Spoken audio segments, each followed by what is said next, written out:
Peggy 18.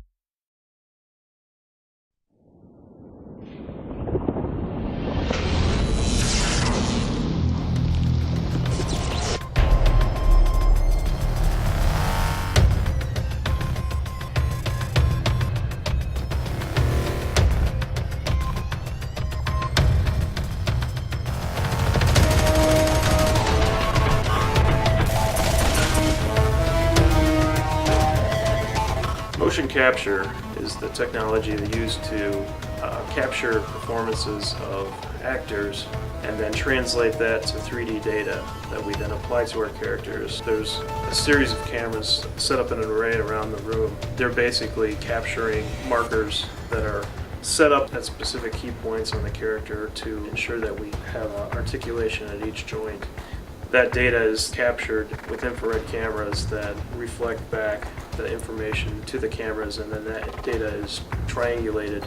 The talent we get are really true professionals. They've been doing acting and stunt work for many years, so they take direction really well. You just have to be a kid, I think. At the end of the day, you have to remember what it was like to be a little kid running through the woods playing, you know, cops and robbers. It's just a matter of really thinking like a good actor and trying to say, how does this character carry themselves? What is it that's affecting their body as they move?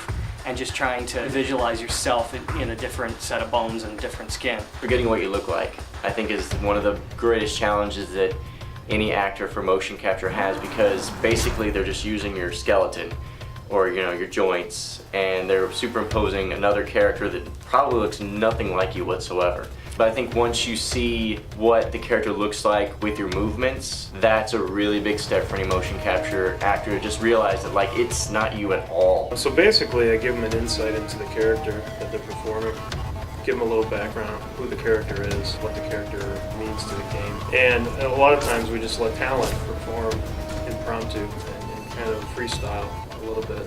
So we give them a lot of creative input on how they want to play the character. If I'm lucky, I know kind of what the game is about, what kind of characters I'm looking at before I go into the shoot. And honestly, I sit down and play a lot of video games the night before to try to get just a reference point of, you know, what it would be like to actually swing at these things. Motion capture is basically a tool for the animators to kind of push the limits of the animation. It gives us the fidelity, we get the subtleties of the motion. What we're able to do with it is push it beyond the limits of what a human can do.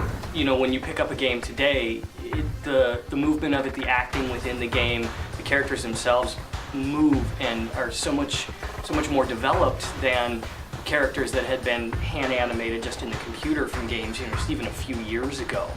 And I think today's gamers really expect to see that next level of real performance. You hear criticism on both sides. You hear, oh, now the performances aren't real performances because it's somebody else's skin on the screen or whatever. I think that the challenges are even tougher for the actor now.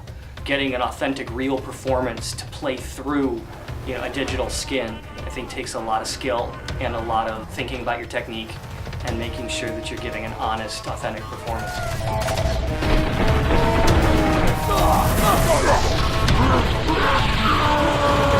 Oh!